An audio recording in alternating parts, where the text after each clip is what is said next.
menjalankan sebuah makrab dan itu ilegal. Apa isi makrabnya?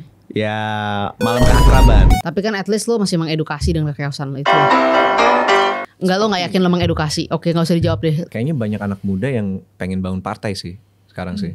Kenapa tuh gara-garanya? Nggak tahu, gue ngeliat Young Black, Ferry Irwandi semuanya pengen bangun partai. Kalau misalkan fokus di kota besar, kita cuma jadi partai seputar ibu kota doang dong. Di gini, gitu. Gue pura-pura gak tahu aja.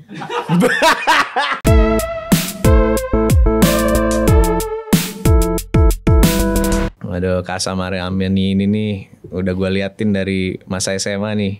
Gila. Dari zaman gue masih tua siswa dong, biasa. Kenapa? Gue lumayan tua dong. Kita kan cuma beda 2 tahun. Iya. Lu kan baru masuk kuliah kan Kak waktu itu kan? Iya. Iya kan. Gue pas waktu itu kelas 12 SMA. Kelas 11 atau 12. Jadi lu dari SMA udah suka politik berarti? Ngeliatin doang. Oke. Kayak gila ada yang beda 2 tahun sama gue bisa masuk politik, keren gitu gue bilang kan. Dan pas waktu itu gue juga lagi di situ Kak Samara lagi menghadapi situasi politik. Di situ juga gue juga menghadapi situasi politik juga di sekolah. Gue menjalankan sebuah makrab dan itu ilegal. Apa isi makrabnya? Ya malam keakraban. Tahu gue, cuma kenapa Oke. ilegal? Poin Kenapa gue. ilegal? Oh siap. Karena ini angkatan gue itu angkatan terbangor sih di sekolah kan. Kita itu pernah demoin kepala sekolah. Nah menurut guru-guru itu tidak konstitusional, tapi nggak apa-apalah. Nah,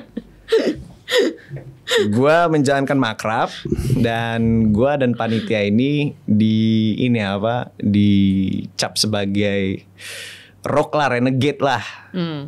Dan kita itu kalau menjalankan makrab kita semua akan di DO. Dan gue pernah bilang ke guru gue, ya udah Bu, DO aja 60 dari kita semua. Terus DDO tuh gak? Enggak, dia bilang kenapa saya nggak DO kamu aja. Waduh. Terus? Serem ya kalau kayak gitu ya. jadi gentar kalau kayak gitu. Terus? Ya udah gue mundur. Nyari aman bos. Tapi akhirnya 100% salah, nggak 100% salah. Gak 100% salah. Memang kadang tuh kita harus main aman. Kadang kita harus memahami kartu yang kita miliki. Betul itu. Karena terkadang ketika kita muda, keberanian dan kebodohan itu mirip. Karena kalau waktu itu lo mengambil langkah terlalu tidak gentar, gak dapet ijazah SMA lo hari ini. Iya, gak dapet ijazah SMA gue. Aduh, gak tahu gue ngapain. But anyways, gila sih. Akhirnya gue bisa dapet Kak Samara Amani ini. Tapi mungkin kalau waktu itu lo gak ngambil ya, di DO lo mungkin jadi motivator kali. Mungkin ya, tapi gue kan gak akan bisa dapet apa ya? Enggak, tapi maksud gue kredensial. ya lo bisa sosokan kayak Mark Zuckerberg gitu. Saya di DO. Oh, Lalu iya. kemudian saya, tapi gue gak tahu nasibnya sama apa enggak kan. Sekarang gini Kak, dia di DO dari Harvard. Iya benar juga sih. Saya di DO dari sekolah swasta. Ya, gimana ya Kak ya? Kalau misalkan saya masuk UGM nih ya, terus udah gitu saya DO, bisa itu jadi motivational story. Gua di DO dari UGM, tapi gue masih bisa mengumpulkan investor, mencuri ide-ide dan membuat sebuah perusahaan. Keren gue gitu. Tapi kan nggak bisa gitu. Tapi kan nggak bisa gitu kan. Ya udah nggak apa-apa. Udah bener kita menimbang kartu kita dengan benar. Thank you Kak. Ya, But anyways, gue apresiasi. hari ini gue pengen main kartu ini. Sebenarnya gue pengen main ini dengan seseorang politikus. Kata beliau postpone, tapi nggak tahu kenapa. Tertunda untuk waktu yang tidak pasti. Kayaknya sih untuk dia timnya memperkenalkan kayak oh ini ada konten kreator namanya Buzzer, keren kok podcastnya dia. Oke sip mau, tapi pas dia lihat episodenya ya kita tunda dulu deh. Kenapa? Karena lo ini kali, dia tahu kali lo udah pernah di DO. Oh mungkin kali ya. Gitu. Tapi ya gila kalau misalkan kayak gitu information networknya kuat juga ya. But anyways, gue pengen main game ini sama lo. Oke siap. Oke, game ini namanya We Are Not Strangers by the way. Gue nggak promosi tapi kayaknya promosi gratis ya. Iya. Gak apa-apa juga sih perusahaannya di Amerika. Ya, siapa tahu dia disponsorin sama dia. Iya, siapa tahu disponsorin. Biar di sini nanti ada warna-warna gitu kan. Iya, how to play kayaknya lo bisa fast reading sih Kak. Jadi ini game curhat-curhatan.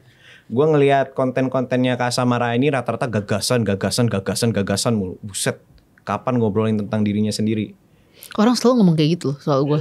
Kenapa? Katanya gue tuh kurang personal. Kurang personal, iya kan? They always ask what is Samara Amani, never how is Samara Amani. they always ask what is Samara Amani, man. Dan di sini gue akan memberi kesempatan untuk Kak Samara Amani untuk berbicara tentang how is Samara Amani. Oke. Ini ada level-levelnya gitu kan? Iya, ada level-levelannya gitu. Tapi kita mulai random aja sih ya. Ini yang siapa dulu yang ngambil gue nih? Boleh. Itu yang ngambil tuh berdua apa lu sama gue? Enggak, jadi lu maksudnya gue sendiri atau lu sama gue? Jadi kita berdua, jadi giliran lo, giliran gue. Oke, berarti yang giliran lo itu lo yang jawab kan? Iya. Oke, jadi giliran gue nih dulu ya. Oke, boleh. Ini kenapa ada pensil-pensil ya by the way? Oh, ini untuk pajangan doang. Indah, ini buat apa ya pensilnya? Gue gak ngerti juga ini. Let go of your attachment to the outcome. Apa nih? Oh, itu reminder. Itu cuma pengingat. Belum baru reminder. Belum. Gini aja deh, ambil random aja deh kartunya yang mana aja. Ya udah jangan gue ini ya. Iya. Kita main random aja nih. What do you think I fear the most? Jadi gue jawab nih. Apa Iya. yang gue paling takutin ya? Iya. Apa yang paling gue takutin ya? Kayak gue tuh paling takut gak memenuhi ekspektasi yang gue set sendiri sih. Serius, Kak? Iya. Karena gue tuh orangnya ambisius terhadap ekspektasi yang gue set terhadap diri gue sendiri. Jadi kalau misalnya kerjaan gitu ya. Iya. Itu gue tuh selalu merasa harus perform gitu. I see. Gitu, dan performnya tuh gue sangat detail. Sangat detail. Jadi gue suka terlalu detail dan suka nyebelin sih kadang-kadang. Lu 16 personalitiesnya apa, Kak? 16 personalitiesnya. Iya, MBTI-nya. Apa ya? Gue yang INTJ gitu kan. Iya. Pasti INTJ ya. Gue tuh kayaknya bukan, sebenarnya gue tuh nggak ekstrovert deh sebenarnya. Oh, iya. Gue nggak inget ya dulu terakhir kali apa gue tes. Tapi yang jelas tuh sebenarnya banyak orang tuh menganalisa gue ekstrovert. Tapi sebenarnya tuh gue tuh nggak ekstrovert gitu.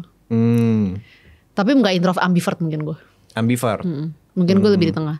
Karena kan orang suka menganggap orang yang kayak wah jago ngomong dan lain-lain itu ekstrovert kan. Iya. Tapi kan not necessarily kayak gitu juga. Kadang-kadang lo kesannya terbuka tapi kan banyak hal yang lo tutupin. Iya. Gue juga setuju sih. Kayak lo belum tentu ekstrovert. Iya, gue introvert. Iya, justru. percaya gue. Gue introvert banget. Tapi gue pintar ngomong. Ya, gue juga gak ngerti kenapa bisa kayak gitu ya. Iya. Nah, tapi ya mungkin balik lagi dari cara kita ini sih ngumpulin energi sih. Kan katanya kalau misalkan ekstrovert lebih ngumpulin energi kalau banyak interaksi, banyak menerima affection dan lain-lain kan. Gue sih seneng, cuma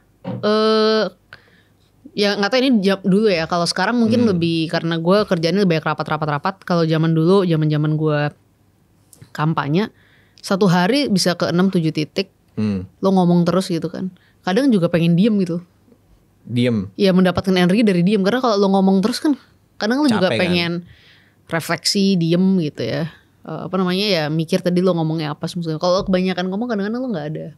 Takes time to reflect gitu. Itu yang sekarang gue lakukan juga sih untuk memilah-milah kapan harus bicara, kapan harus enggak. Karena kadang kita keseringan ngomong juga belum tentu positif. Zer, gue manggil lo Zer aja deh. Iya. Buzzer. Silakan, s'il vous plaît. Ya, jadi gue juga ngerasa kayak gitu sih. Kadang kalau misalkan ngobrol kebanyakan kayak anjir, lama-lama energi gue capek. Malahan kalau misalkan kita kebanyakan ngomong, menurut gue kita makin salah ngomong sih. Iya. Ya, we Iya. slip up Iya. gitu. Gitu. Meskipun sekarang gue juga mau pelajari ya, semakin lo tahu banyak juga semakin takut ngomong kadang-kadang. Iya sih ya. Itu salah satu yang kadang-kadang gue juga ngerasa, aduh, salah nggak ntar ya? Gitu. Makanya mungkin kalau sudah selevelan presiden lebih baik senyum. Oh, tidak tahu kok tanya saya. Bukan saya yang ngomong. Anyways, kita lanjut ke pertanyaan berikutnya ya. Gue ambil random Tapi juga. emang apa ya? Senyum tuh nggak gampang sih. Senyum gak gampang. Senyum nggak gampang ketika lo tahu banyak. Karena kadang ada orang yang merasa bahwa dia ngerasa dia tahu banyak padahal dia nggak tahu banyak. Jadi kayak kosong aja sebenarnya. Dia merasa banyak ngomong gitu padahal kosong. Tapi juga ada orang-orang yang memang memilih diam tapi tahu banyak hal gitu. Itu kalau nggak salah ada istilahnya deh. Apa Dunning-Kruger effect bukan? Bukan Mungkin ya.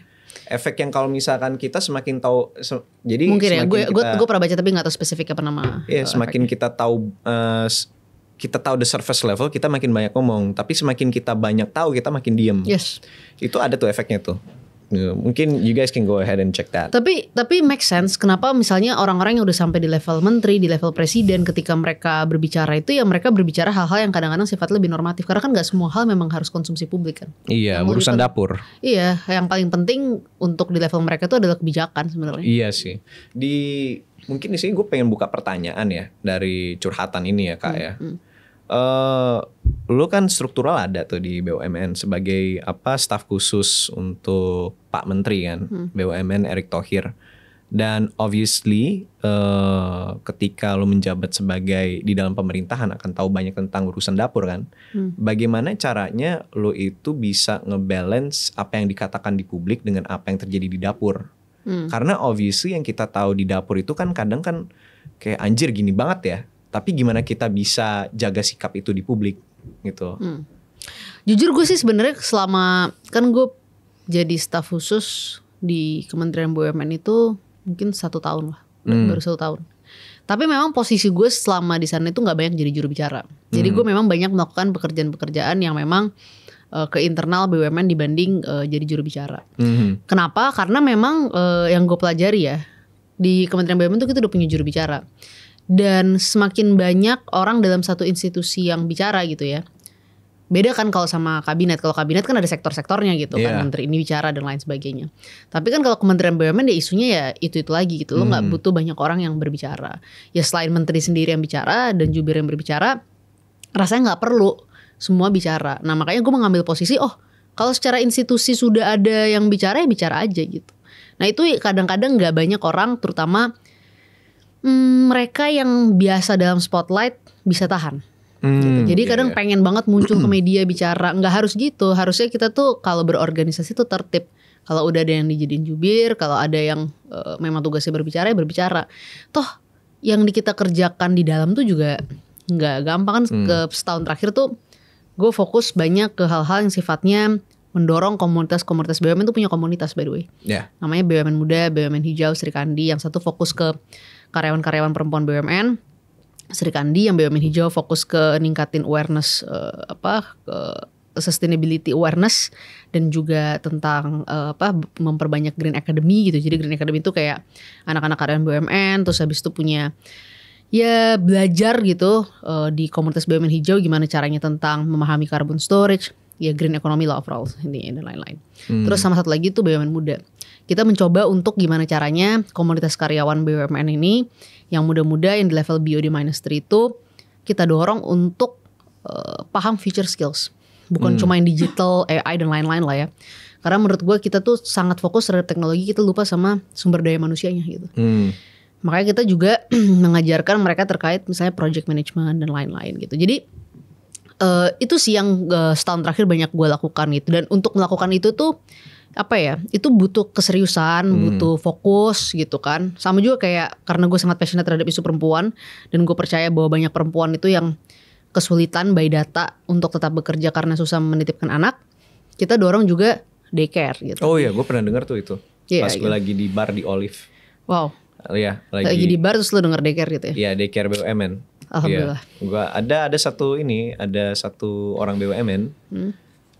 Aldo deh kalau nggak salah namanya. Oh my god, ya gue kenal dia. Dia cerita tentang daycare BUMN.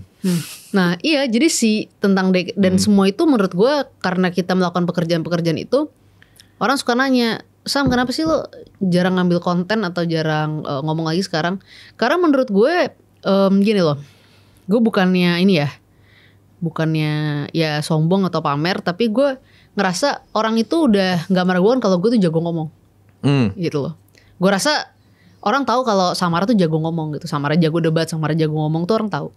Tapi menurut gue ketika gue dikasih amanah sama Pak Erick untuk jadi staf khususnya, yang harus gue buktikan itu bukan hanya gue jago ngomong, tapi gue bisa kerja dan bisa perform di apapun tugas yang diberikan. Itu yang ingin gue buktikan gitu. Jadi kenapa gue jarang muncul tuh kemarin karena ya gue mau ngerjain apapun ditugaskan itu harus deliver, harus perform gitu.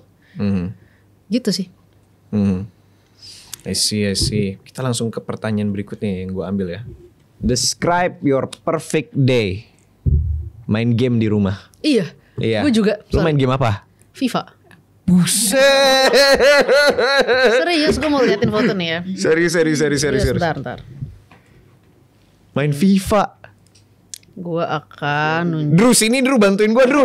Serius sih bantuin gue. Serius gue main FIFA FC 25 gue baru Iya. Ada gak nih foto FIFA gue? Aduh, nyesel nih gue kalau sampai gak ada. Nih podcast ini gak kita lanjutkan sampai gue menemukan foto itu. Boleh lah. Kita di sini menunggu. Oh ini nih gue ada langsung.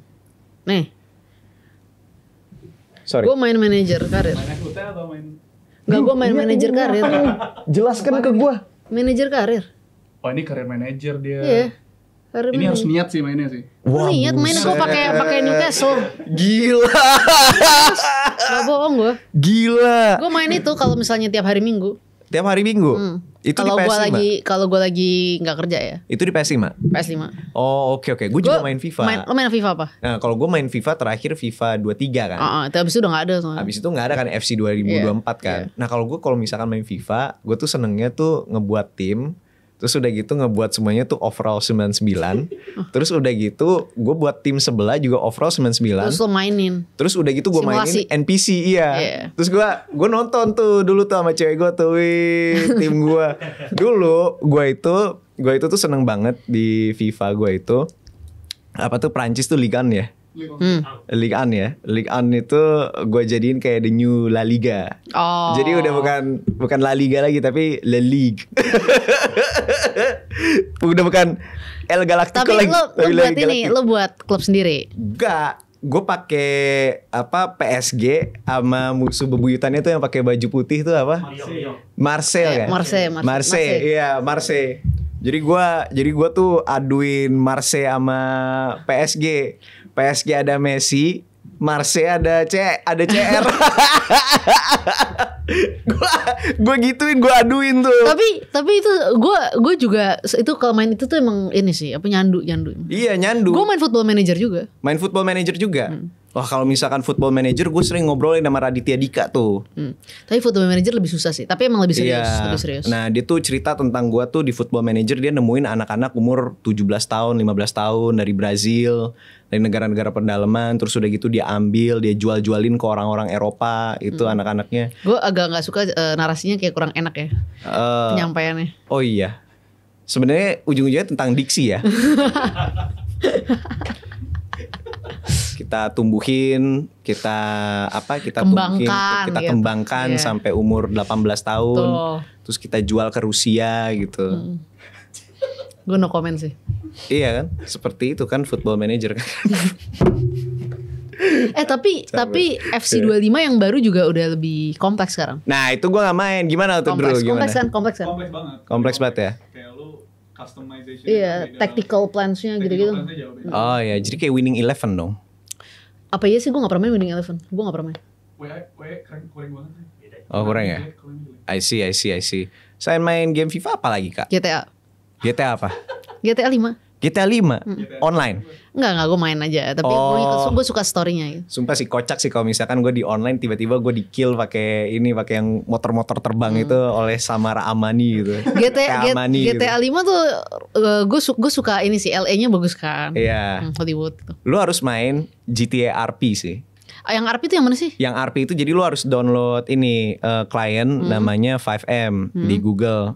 Nah, itu tuh rata-rata tuh orang yang main GTA itu larinya ke RP. Kenapa? Karena di situ kita bisa role play jadi gangster, jadi polisi. Jadi lo kayak agak-agak kayak The Sims itu simulation gitu ya, tapi Iya. di dalam ininya GTA. Ya. Nah, kalau gue biasanya main itu gue jadi penjahat Batman. Emang ada Batman? Nggak ada. Oh. Jadi gue pakai jas putih, bener three piece kayak gini. Jadi sense of fashion gue nggak hanya di real life juga. Tapi lo di bisa GTA kayak juga. apa namanya kayak develop, cari duit semua segala macam gitu bisa. Ya bisa. Gue pas waktu awal-awal gue numbuhin tanaman. Itu ada di PS5? Enggak, di PC sih lebih. Oh. Lo main PC, Kak? Kurang sih, gue di PC cuma main The Sims. The I Sims see. sama The Sims. FM. The Sims berapa? 4. 4 ya. Oh, katanya Yang 5 gak gitu bagus. The Sims 5 gue belum mainin. 4 sih, gue tetap stick di 4. I see. Tapi The Sims tuh cepet bosen. Kayak gak ada purpose-nya lama-lama. Kayak kehidupan kita gak sih? Itu Lama-lama poinnya. Tapi kan lo main game untuk escape from reality. Tapi ketika kita main game kita sudah mencapai semua skill itu, tiba-tiba reality hits. Seperti Ya gini deh. Aduh gue Kita- mancing lagi. Kita bermain game untuk escape reality. Tapi suatu hari ketika kita main game dan gamenya terlalu dalam, akhirnya kita menggunakan reality to escape. The same way we do it with social media kan. Iya itu sih. We use social media to escape. And now then we escape. capek dengan social media kita go to reality. Yes, we escape from reality and then we use reality as an escape Iya. gitu. Gila Ya gak itu sih? terus sih. Gue butuh take a break dari social media. Blok. Padahal kita kehidupan sebelum social media juga fine-fine aja. Iya. Suami istri gak ketemu selama 15 tahun karena dia di South Africa, istrinya di Kanada juga gak apa-apa. Sekarang nggak Gitu. bisa. Sekarang gak bisa. Karena nggak bisa foto brunch bareng. Iya, nggak bisa foto brunch bareng, nggak bisa malam peluk emoji gitu. Iya emang banyak banget sih yang social expectations yang akhirnya orang tuh harus penuhi dengan adanya sosial media. Iya. Padahal gue sih ngerasa ya nggak tahu. Gue sih selalu ya itu kan hak masing-masing orang lah. Tapi ya sebenarnya kehidupan private kita tuh nggak harus semua di-share juga di sosial media. Tapi sekarang tuh jadi kayak ada social expectations kayak, aduh gue pengen share nih momen-momen ini semua di sosial media. Gue mikirnya gini sih Kak, lu ngerasa nggak sih dengan adanya sosial media itu kita kehidupan itu semakin oppressed mental kita? Karena Make sense? sosial media itu kan kita menjual hidup kita, cerita kita di sosial media, semua orang ngelihat, semua orang ngejudge, semua orang punya akses ke setiap orang. Dan it gives us this feeling as if though kita ngelakuin apa aja kita selalu ada accountability-nya. Kita selalu dilihat oleh orang-orang. Ketika kita hidupnya lagi nggak baik-baik aja, kita lihat di sosial media teman-teman kita bergelora, berjaya, kita ngerasa down. Dan di situ pula di mana kita kehidupan selalu berjaya dan selalu bergelora, kita harus terus keep that image up agar nggak kelihatan sama orang-orang kita itu gagal suatu hari gitu. Menurut lo gimana Kak? Ya kalau misalnya menurut gue sih ya again ya. Tadinya tuh kan kita punya kehidupan yang berbeda-beda. Cara lo berinteraksi dengan suami lo, cara lo berinteraksi dengan orang tua lo, dengan anak lo tuh berbeda-beda gitu. Iya. Tapi once ada social media tiba-tiba ada standar.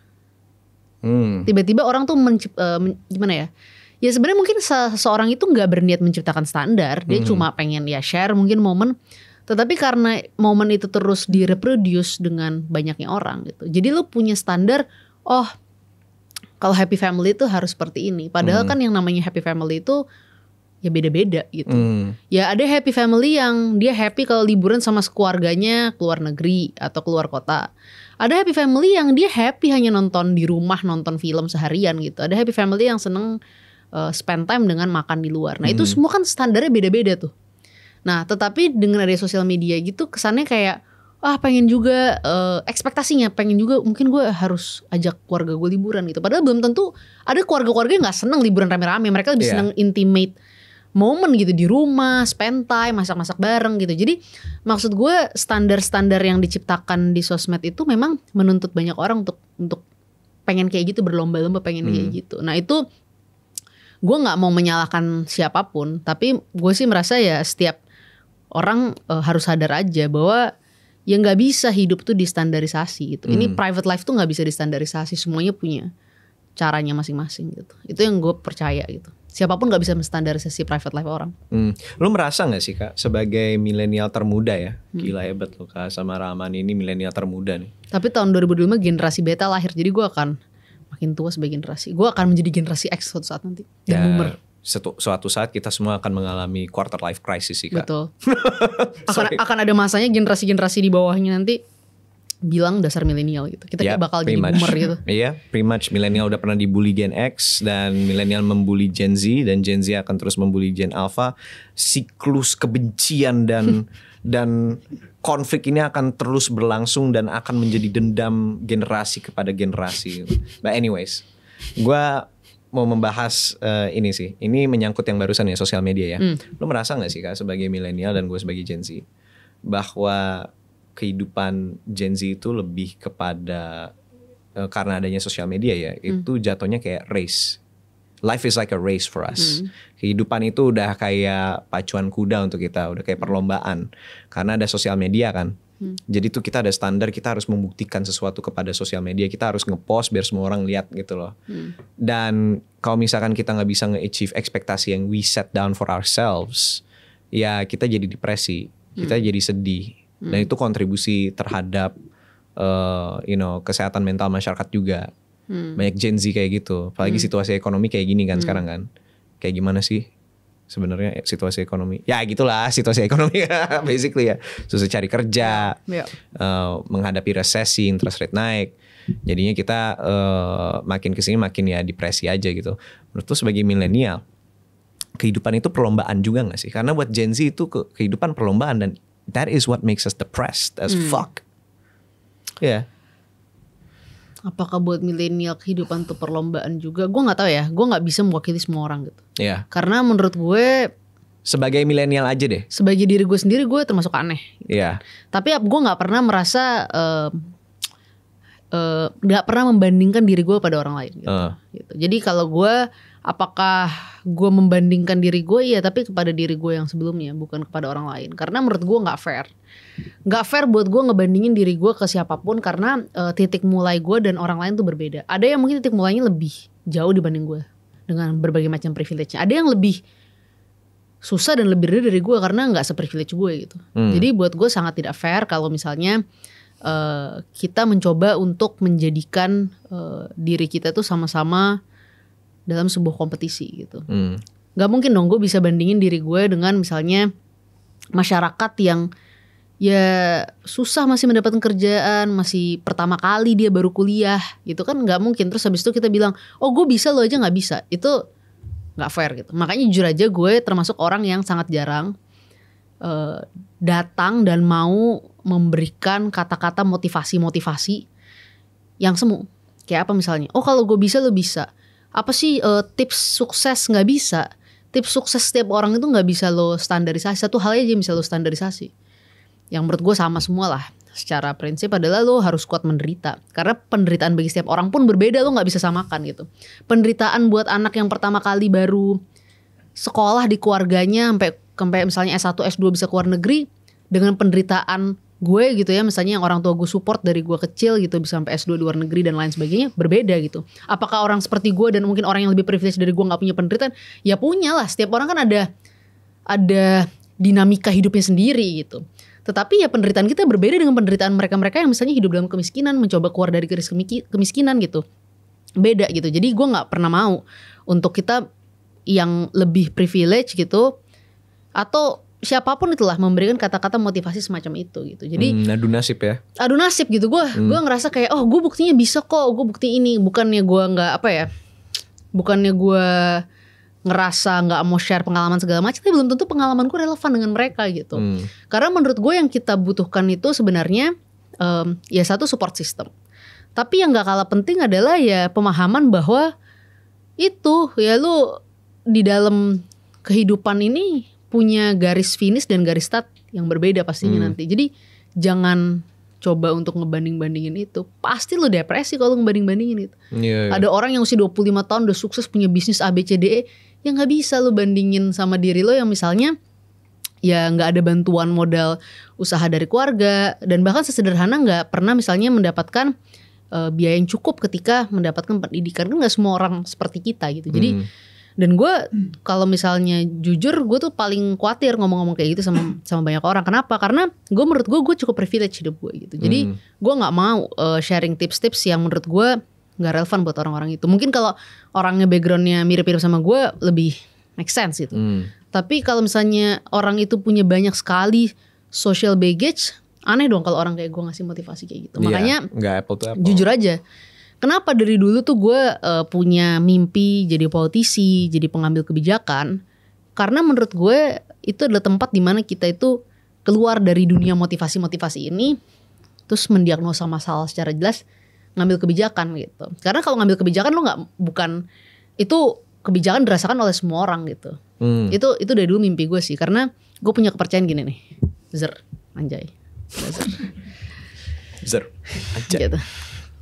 Gue punya kepercayaan gini, setiap orang itu di dalam membuat dampak ya, dalam membuat impact, Itu kayak gue buat podcast kayak gini, gue yakin lu punya dampak, small impact lah minimal. Sebenarnya gue cuma pengen chaos doang sih. Iya. Tapi kan at least lu masih mengedukasi dengan kechaosan itu. Enggak, lo gak yakin lo mengedukasi. Oke, gak usah dijawab deh. Gue akan conclude opini itu gitu.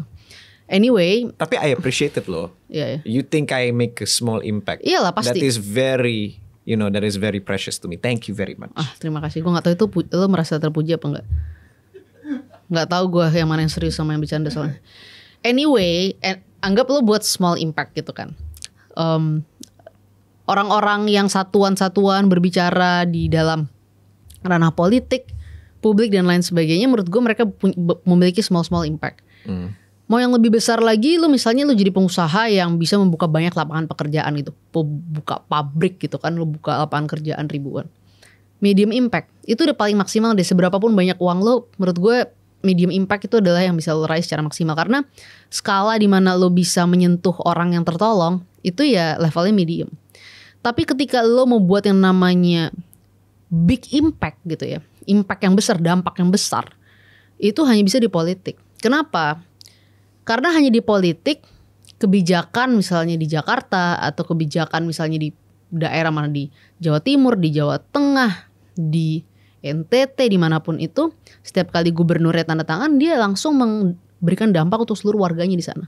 Sama juga kebijakan di level nasional, ketika menteri, ketika presiden mengambil kebijakan, dia langsung berdampak kepada setiap orang yang berada dalam sektor itu gitu. Jadi skala besar itu dalam memberikan dampak itu ya hanya ada di politik. Karena hanya itulah yang dimana setiap warga negara itu terdampak. Nah, yang perlu dipastikan ya setiap kebijakan itu harus bermanfaat gitu. Tapi gue percaya bahwa sebenarnya ya mungkin ketika kita semua berada di luar pemerintahan kita gak percaya gitu. Tapi gue percaya bahwa banyak orang dalam pemerintahan itu yang sebenarnya ketika dia memformulasikan kebijakan, dia pengen betul-betul memberikan dampak ke masyarakat gitu. Gitu. Sebelum kita lanjut, gue mikir Kak Samara ini kok handle username IG-nya kok @SamaraDKI. Gue lagi kepikiran banget sebenarnya soal itu. Karena kan kemarin Pak Prabowo baru aja tekan lagi Perpres bahwa itu berubah nomenklaturnya udah resmi jadi DKJ kan. Iya, jadi. Nah ini kan gue mau ganti jadi Samara Amani gitu. Tapi gue sebenarnya masih ada sedih gitu, karena gue sebenarnya suka dengan username itu. Samara DKI. Karena itu kayak ada cerita historisnya. Kalau misalkan Kak Samara ini aktif di Bandung, jadinya Samara Bandung gitu. BDG kan. BDG ya, oh ya, Samara BDG itu lebih panjang sih. Iya. Enggak sih, itu 3 sila. Tapi kalau gue ganti jadi Samara DKJ tuh gak sebagus Samara DKI. Nah gue lagi mikir ada 2 opsi sekarang lagi gue timbang sih. Pertama adalah gue ganti nama jadi Samara Amani, gak jadi Samara DKI lagi. Atau gue tetap Samara DKI supaya akun gue tuh menjadi arsip kenangan bahwa Jakarta pernah jadi ibu kota. Mungkin di masa depan akun gue akan jadi kayak nggak tahu, jadi heritage mungkin. Iya, jadi World Heritage Site, WHS. Walaupun konten-kontennya nggak mencerminkan DKI sama sekali. Atau bisa Kak Samara ini berubah namanya jadi Samara IKN. Iya sebenarnya Samara IKN. Itu banyak orang mempertanyakan itu sih, kenapa namanya nggak berubah Samara IKN. Tapi itu bukan poin dari nama Samara DKI. Tapi lo tau nggak ceritanya kenapa namanya Samara DKI? Karena lo dulu aktif di DKI. Iya betul. Dan gue emang benar-benar ya udah deh, udah dijawab. Enggak Kak, sorry Kak, lanjut Kak. Jadi please Kak, this is a safe space. Iya. Ini corner curhat, makanya kita game ini nih. Iya, maksud gue tuh dulu gue kan mau nyalek di Jakarta. Terus gue emang pertama kali berpolitik tuh di Jakarta. Jadi maksudnya gue punya pengalaman pemerintahan pertama tuh di balai kota. Jadi kayak udah nih kayak gue Jakarta banget nih gitu kan. Jakarta banget nih. Gue si paling Jakarta gitu ya. Tapi namanya juga anak masih muda gitu kan. Gue mau branding account gue Samara DKI. Tapi tuh certain action gue ngerasa itu kayak lumayan bagus sih sebagai branding, terutama waktu itu karena gue kan nyalon semua segala macam. Orang jadi inget Samara DKI gitu. Lumayan bagus. Gue nggak tahu sih sekarang masih relevan apa enggak semenjak gue sekarang gue udah banyak di pusat di kementerian. Nggak tahu sih, sekarang gue lagi mikir nih. Menurut lu gimana? Gue ganti apa nggak? Kalau menurut gue nggak usah ganti. Kenapa? Itu jadi sebuah arsip aja, jadi relik. Bahwa DKI itu pernah eksis. Iya sih. Iya. Jadi suatu saat nanti kayak mungkin 10-15 tahun dari sekarang, ketika orang tanya kenapa akun gue Samara DKI, gue bisa menjelaskan. Oh jadi dulu itu gitu. Lo bisa menjelaskan. Jadi tuh kalau misalkan diundang podcast lagi, kalau suatu hari ini Kak Samara jadi menteri ya, Amin. Nah, Kita ini apa? Ada sesuatu yang bisa dijelaskan, ada konten yang bisa dibagiin, oke. gitu. Ya jauh juga kita mikirnya, tapi oke. Ngomong-ngomong Kak Samara nih jadi menteri nih. Kak Samara mau jadi menteri ya? Enggak, siapa yang bilang gitu? Oke, kita ganti pertanyaannya ya. Kalau misalkan Kak Samara jadi menteri, mau jadi menteri apa? Gue nggak berani berandai-andai. Fokus ke ini deh, isu apa deh? Gak usah jadi menteri, fokus Oke, ke isu kalau apa? fokus ke isu ya. Bagus kan jawaban gue politis banget kan. Iya, nggak boleh berandai-andai. Kalau di Washington, I cannot deny, neither can confirm that. Itu kayak film apa House of Cards. Oh ya, nonton Kak? Ya nonton lah. Gue nonton yang Inggris sama yang Amerika. Waduh, wah Dua-duanya gua gila nonton. tuh. Berarti udah. Sayang Kevin Spacey akhirnya kena kasus. Iya, political science Kak Samara pasti canggih Gue banget. sekarang lagi S2 nonton ya. Diplomat by the way. Lu nonton lu? Belum. Gue lagi nonton. Bagus juga, baru 2 episode tapi. Kalau gue belajar politik dari Game of Thrones. Oh gue nonton sampai habis kalau itu. Lu apa favoritnya? Gue karakter.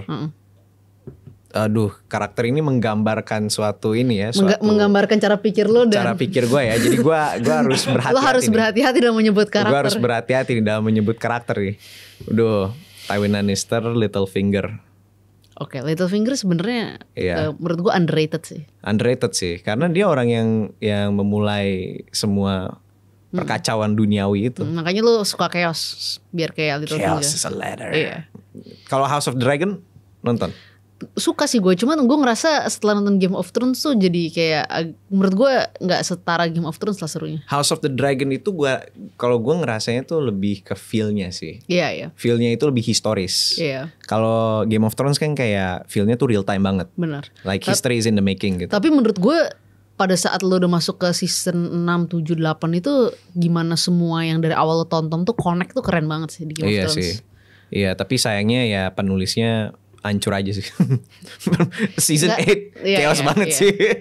Iya sih. Littlefinger, seseorang yang memulai. Gue agak sayang sih dia Gitu. akhirnya cuma gitu doang. Cuma gitu doang ya, elah pret. Padahal gitu. menurut gue dia harusnya more than that sih. Iya, more than that.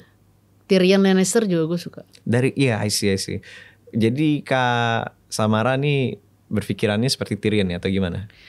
Gue suka Tyrion. Menurut gue Tyrion itu orang yang punya gini. Tyrion itu menurut gue merepresentasikan banyak hal. Satu, Ya. dia itu cunning gitu ya, dia pinter secara politik, tapi dia tuh sebenarnya bukan orang jahat. Dia tetap mau ngebantu masyarakat, Iya. dia tetap punya mimpi dan idealisme dia. Cuma dia Iya. sadar untuk mencapai mimpi dan idealisme itu caranya nggak bisa lurus kayak Jon Snow. Iya. Jon Snow kan selalu caranya lurus terus gitu. Dia banyak ditolong oleh garis tangan kalau Jon Snow itu. Garis tangan iya gitu. Oleh. Tapi kalau Tyrion tuh ya dia emang pinter aja. Cuma salahnya terakhir-terakhir dia ya terlalu ya penulisnya juga sih. Ya penulisnya juga sih ya. Apalagi pas saat yang demokrasi mau ada di Westeros tuh. Kuda gua aja suruh ikut milih. Gue suka sih. Apalagi lu tuh nggak momen dimana dulu Tywin pernah nampar ponakannya Joffrey. Oh ya itu favorit banget sih. Iya. Prak gitu. Gue suka sih. Menurut gue setiap orang tuh ya tapi Joffrey bukan a good king sih. Tapi Tyrion tuh maksud gue adalah orang yang berani speak up untuk melindungi hal yang lebih besar. Iyalah karena dia seumur hidupnya tertindas. Betul. Karena dia seumur hidupnya tertindas, he has nothing to lose. Jadi kan Tyrion itu menarik kan sebenarnya sebagai karakter. Ini bisa 1 jam kalau suruh buff Games of Thrones gue. Cuma sebagai karakter tuh menarik banget. Kenapa? Karena dia tuh kayak dua sisi gitu. Satu dia lahir dari keluarga yang sangat privilege, tapi dia tertindas seumur hidupnya. Itu yang maksud gue bilang tadi. Iya dualisme itu ya. Orang yang punya banyak privilege itu bukan berarti dia nggak punya penderitaan hidup gitu. Iya, ketika seseorang yang privilege punya penderitaan ya di situ dia akan mulai berkoar-koar. Kadang melawan ayahnya sendiri. Iya. Ayahnya oligarki tapi anaknya aktivis gitu. Tyrion Lannister. Tyrion Seperti Lannister. banyak sekali teman-teman saya. But anyways, balik lagi ke pertanyaan sebelumnya ya. Kak Samara ini mau fokus di bidang apa? Kalau misalkan menjadi pejabat kabinet. Gua nggak ngomong menteri loh, gua ngomongnya pejabat kabinet. So it's very broad. Isu yang gue dari dulu suka fokus tuh ya pasti 2 hal aja sebenarnya. Gue konsisten kok dari dulu. Pasti satunya isunya anak muda, satunya lagi isu perempuan. Gak pernah keluar dari 2 isu itu sebenarnya.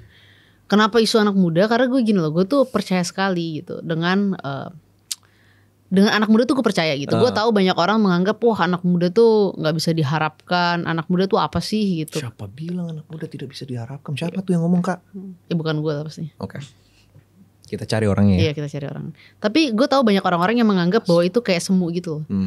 Kayak itu gerakan-gerakan yang semu dan gak penting. Tapi gue gak percaya itu. Karena memang gini, lo gak bisa expect setiap anak muda untuk peduli terhadap misalnya urusan Indonesia, urusan negara. Karena anak muda sendiri punya tantangan-tantangan yang mereka hadapi.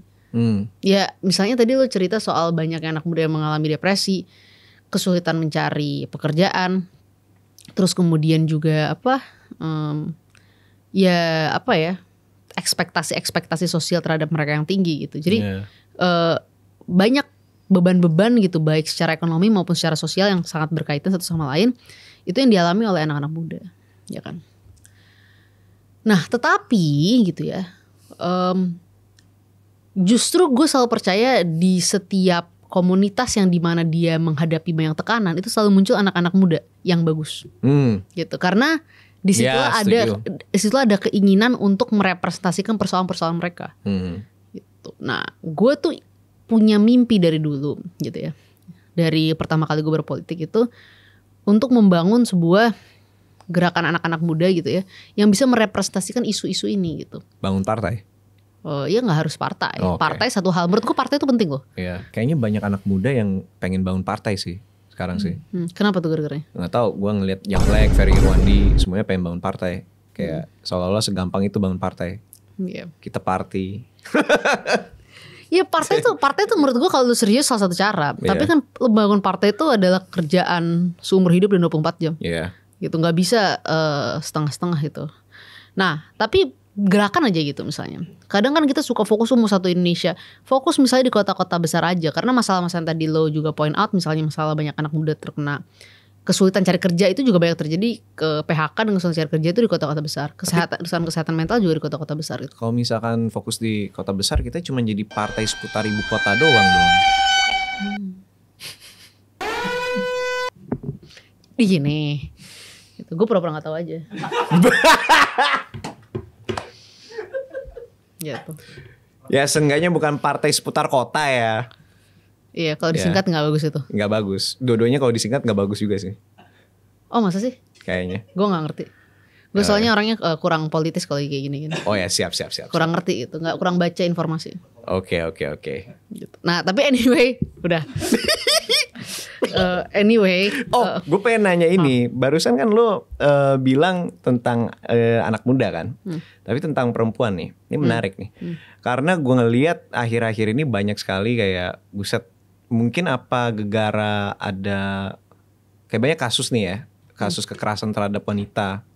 Mau itu ngomongin di R-word, di S-word lah apalah gitu. Banyak sekali kasus kekerasan terhadap wanita. Tapi apakah itu faktor karena adanya sosial media yang membuat kasusnya itu lebih gampang blow up? Atau ada suatu faktor akar dari sebuah masalah? Mungkin ada kenaikan kekerasan terhadap wanita. Jadi gini, kalau menurut gue soal kekerasan terhadap wanita nih, gue juga selalu ngomong di mana-mana sama aja. Kenapa sih kok banyak marak urusan kekerasan terhadap perempuan? Ya kebetulan sekarang pelaporannya udah lebih jelas aja. Gue rasa dari dulu juga sebenarnya isu itu marak gitu. Tapi nggak jelas. Sekarang udah banyak yang lebih banyak berani melapor. Tapi juga yang lebih substantif terkait itu adalah pertama masalah stigma sosial. Bagi banyak ya orang, bukan hanya laki-laki loh, ini perempuan sendiri. Perempuannya sendiri itu dianggap punya diberikan ekspektasi sosial seperti gini. Ngurus anak tuh tugas siapa? Apakah hanya tugas seorang ibu? Kan nggak, harusnya tugas ibu dan ayah. Terus kemudian ya semua lah urusan daerah, bersih-bersih rumah, bersih-bersih ya urusan-urusan bersih-bersih rumah, nyuci baju, nyetrika baju, semua segala macam. Itu kan harusnya tugas bersama antara suami dan istri gitu. Tapi semua ekspektasi itu diberikan kepada seorang perempuan, masak misalnya. Laki-laki tuh sepertinya nggak diharapkan untuk jago bisa masak gitu, nggak harus jago lah bisa masak gitu. Laki-laki nggak diharapkan bisa setrika, tapi perempuan diharapkan untuk bisa melakukan itu semua. Ya, traditional gender roles. Nah itu bukan hanya diberikan oleh laki-laki kepada perempuan, tapi juga dilakukan secara turun-temurun oleh perempuan ke perempuan lainnya gitu. Nah satu. Terus yang kedua, karena perempuan itu selalu menjadi titik berat dari urusan-urusan seperti itu. Bahkan untuk urusan seksual. Jadi kalau misalnya ada kasus-kasus di mana perempuan menjadi korban kekerasan, sering sekali stigmanya diberikan karena perempuannya mengundang, dalam tanda kutip. Victim blaming. Victim blaming. Seperti apa contohnya? Pakaiannya Oh. gitu kan. Kenapa pulang malam sendirian Hmm. dan lain sebagainya. Itu masih ada ya dalam masyarakat Indonesia. Oh, Gue sangat. kira itu udah sesuatu yang udah tahun 2010 banget gitu. Kayaknya nggak perlu jauh-jauh untuk cari itu. Gue masih sering sekali melihat hal-hal seperti itu di sosial media. Seliweran aja gitu. Iya, kayak contoh di Twitter gue ngeliat kayak ya salah siapa jalan-jalan di daerah ini malam-malam udah tahu rawan. Sekarang kita ngomongin masalah hukum deh dan hak ya. Hak setiap orang mau jalan dimanapun yang mereka mau gitu. Bukan ya gimana ya? Bukannya lu menyalahkan orang yang diserang. Gitu. Ya itu maksud gue. Jadi itu juga yang juga sering terjadi gitu. Misalnya contoh nih. Lu ingat gak sih dulu di tahun 2015 atau 2016 itu ada kasus Yuyun. Dimana Yuyun ini dia itu anak usia 14 tahun. Dia diperkosa oleh anak-anak SMP teman-temannya. Terus dia meninggal. Karena dia pulang malam waktu itu jalan dari hutan. Tapi kan gak ada, semua orang tahu lah kalau sampai seseorang diperkosa, apalagi anak usia 14 tahun diperkosa sama anak laki-laki sampai segitu banyak gitu. Yang salah ya mereka yang melakukan pemerkosaan gitu. Iya. Tapi gue inget banget dulu bahkan ada salah satu petinggi gitu ya di negara kita yang sampai ngomong menyalahkan ibunya Yuyun. Kenapa kok Yuyun pulang malam-malam gak dianterin gitu. Primitif. Jadi mindset kayak, dan lo harus tahu yang ngomong itu perempuan. Petinggi gitu. Jadi primitif. mindset seperti itu masih banyak berlaku. Contoh lain nih. Di dalam banyak kasus kekerasan seksual, banyak banget yang berakhir damai. Apakah karena si perempuannya pengen damai? Enggak. Tetapi ada dua hal yang terjadi. Pertama, diintimidasi oleh misalnya pelaku gitu kan. Akhirnya perempuan itu merasa khawatir, takut, bicara masa depannya dan lain sebagainya. Yang kedua, dia mendapatkan uang damai. Karena ya mungkin biasanya banyak korban juga mengalami kesulitan ekonomi. Gitu. Jadi inilah yang membuat urusan kekerasan seksual itu susah mendapatkan penyelesaian gitu. Karena stigma sosialnya dan lain-lain susah juga diselesaikan. Ya juga ada hal yang sering kali gue ulang-ulang adalah masalah kesenjangan ekonomi sih gitu. Jadi perempuan dan laki-laki itu secara ekonomi masih senjang gitu. Kalau misalnya kita lihat data, partisipasi angkatan kerja laki-laki tuh udah di 80-an% lah. Perempuan tuh 60% gitu. Dari segi penerimaan pendapatan laki-laki 25% di atas perempuan. Dan memang kalau kita mau jujur juga perempuan masih banyak yang kerjanya di sektor informal bukan formal. Jadi ya kerjaannya pendapatan jadi nggak pasti kan. Tapi itu untuk yang kerja loh. Yang nggak kerja itu lebih berat lagi. Kenapa? Karena satu pendapatan dia bukan hanya lebih kecil, pendapatan dia tidak pasti. Pendapatan dia nggak ada. Pendapatan dia dependen terhadap suami misalnya. Nah ini jadi berat ketika nanti mereka mengalami situasi-situasi misalnya KDRT, kekerasan seksual dalam rumah tangga dan lain sebagainya. Kenapa? Mereka susah keluar dari relasi itu.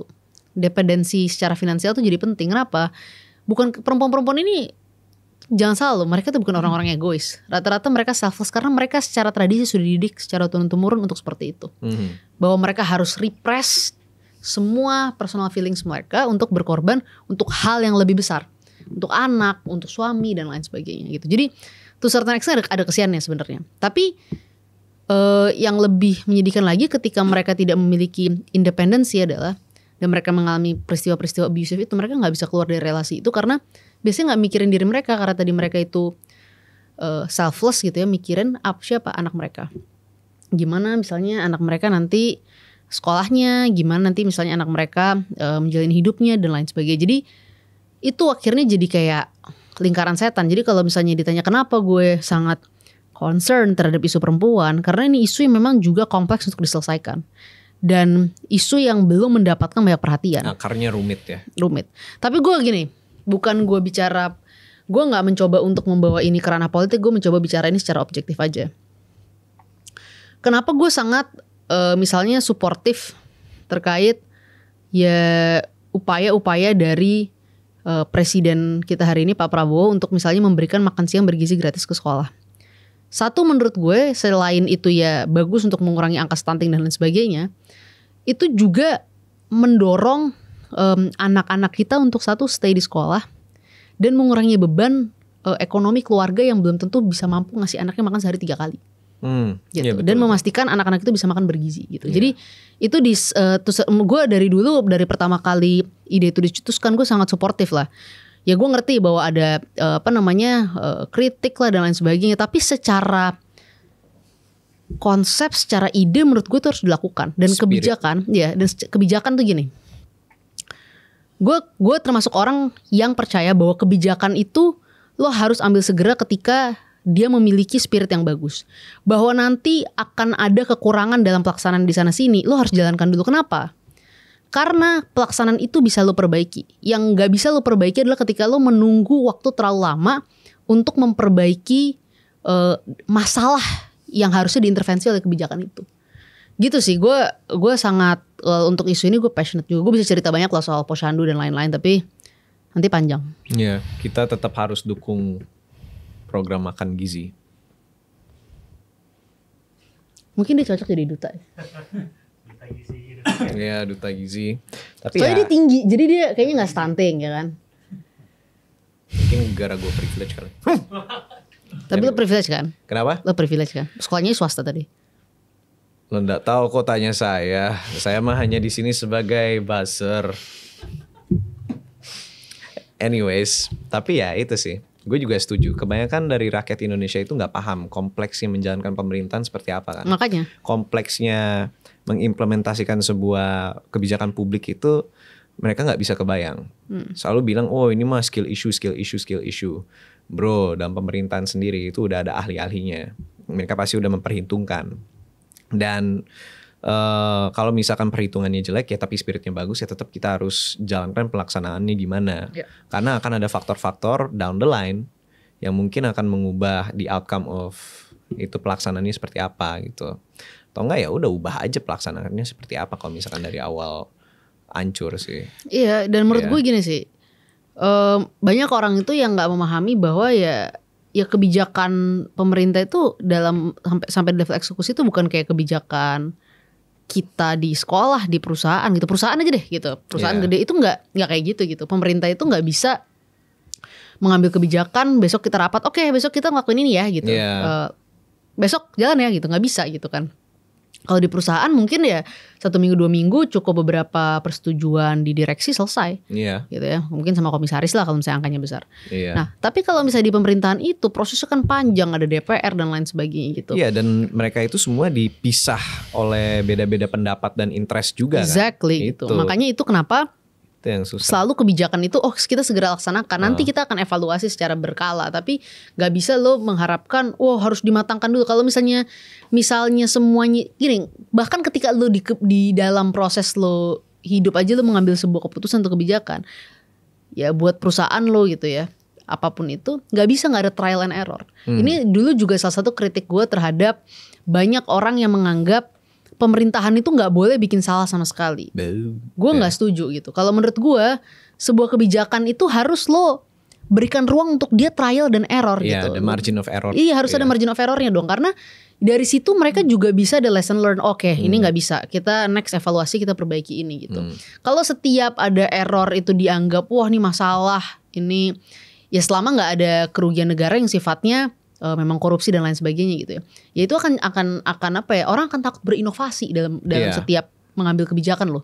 Dan menurut gue itu sangat disayangkan karena harusnya yang paling berani dalam melakukan inovasi itu adalah pemerintah, karena once pemerintah punya inovasi yang bagus, yang benar-benar bisa di-deliver, yang ngerasain kita semua gitu. Tapi menurut lo inovasi itu harus ada di dalam public sector ya? Kalau di private sector? Private sector juga. Oh, I see. Private sector menurut gue nggak perlu dorong pasti inovasi. Oke. Public sector lebih susah untuk inovasi karena Iya. regulasi-regulasi yang mengatur mereka untuk betul-betul prudent. Gak bisa Iya, disalahkan. Tapi ya kasihlah ruang-ruang tertentu untuk margin of error. Ya, setuju. Oh iya, balik lagi tentang perempuan wanita kan, masalah isu wanita dan perempuan. Akhir-akhir ini kan lagi ada yang viral tuh, pernyataan Prilly Latuconsina. Oh iya. Iya. Pernyataannya gimana, Dur? Banyak perempuan yang independen tapi cowok mapan itu sedikit. Cowok mapan itu sedikit. Itu menurut Kak Samara Aman ini sebagai advokat kewanitaan. Aja. Kok gak enak ya advokat kewanitaan tuh kayak Sorry. pengacara perempuan gitu. Diksi gue dalam bahasa Indonesia emang hancur. Anyways, sebagai pejuang Gue makin nggak usah kuburan udah gua. gue ngerti pengen. Makin lo gali diksinya makin berantakan gitu. Makin Iya. Tapi lo paham lah. Paham, Dan penonton udah juga paham. akan paham. Iya, udah. Sebagai warrior ya. Ya udah, oke, udah paham, semua udah paham Ya, di sini. aktivis wanita ya. Iya, oke, nggak apa-apa, udah semua udah paham, udah cukup Oke. sampai di situ aja. Nah, kalau menurut gue gini sih, gue ngerti sebenarnya yang mau disampaikan Prilly itu apa gitu. Tapi mungkin dia ngucapinnya nggak sesuai dengan apa yang dia pikirkan. Sebenarnya kan yang dia mau sampaikan tuh sama dengan apa yang dari tadi gue jelasin adalah ya perempuan dan laki-laki itu harus sama-sama independen gitu. Jadi kalau gue personal ya, nih gue nggak dalam kaitan kapasitas mau jawab Prilly atau jawab siapapun lah. Tapi pendapat gue adalah gini, yang gue inginkan itu di dalam hierarki sosial pun, di dalam landscape sosial apapun namanya itu adalah kesetaraan. Kesetaraan tuh ya berarti setara gitu. Jadi bukan yang satu di atas yang lainnya gitu. Seperti apa? Ya kita justru harus mendorong laki-laki itu punya pendapatan yang pasti gitu, punya independensi gitu. Tapi apakah pendapatan yang pasti untuk laki-laki itu adalah laki-laki yang harus mampu 100% membiayai seluruh rumah tangganya? Nah kalau gue nih mungkin agak berbeda nih. Gue akan menganggap bahwa relasi yang bagus adalah ketika dalam rumah tangga itu laki-laki dan perempuan bisa sharing income mereka secara sama-sama independen. Iya, secara independen. Kalau gue boleh tanya sama suami kayak gitu juga? Gue lakukan itu. Bahwa suami gue memberikan gue lebih karena dia pengen ya mungkin memberikan nafkah dan lain-lain, ya itu adalah prerogatif dia sebagai suami. Tetapi kalau gue boleh jujur, dasarnya tuh gue pengen seperti itu. Kenapa? Satu, karena gue ingin membangun relasi rumah tangga itu yang memang didasarkan dengan kasih sayang gitu.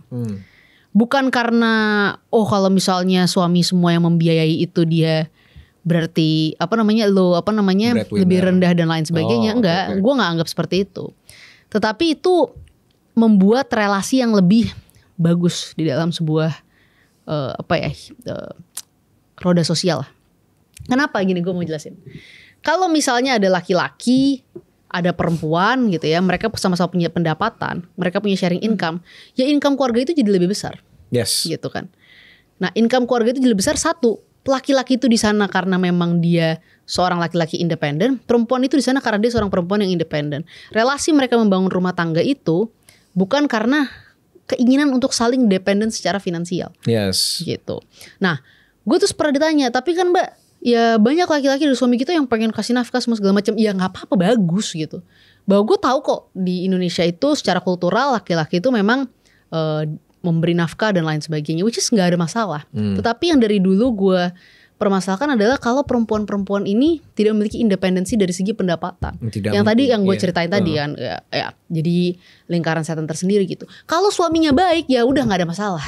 Tapi kalau suaminya tiba-tiba abusive, dia nggak bisa keluar dari relasi itu seperti apa gitu. Nah, pun suaminya baik, dia punya income yang lebih, kan gue rasa nggak ada soal gitu. Jadi yang gue ingin tekankan di sini adalah ya sebuah relasi rumah tangga yang mapan itu ya ketika sama-sama independen dan menjalin relasi yang independen. Dependensinya itu bukan karena uang, dependensinya itu karena kasih sayang dan cinta gitu. Jadi kalau gue sih punya pandangan seperti itu. Ya pandangan gue bisa jadi orang berbeda gitu.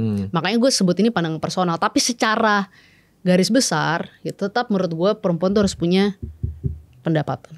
Iya, gue juga setuju sih.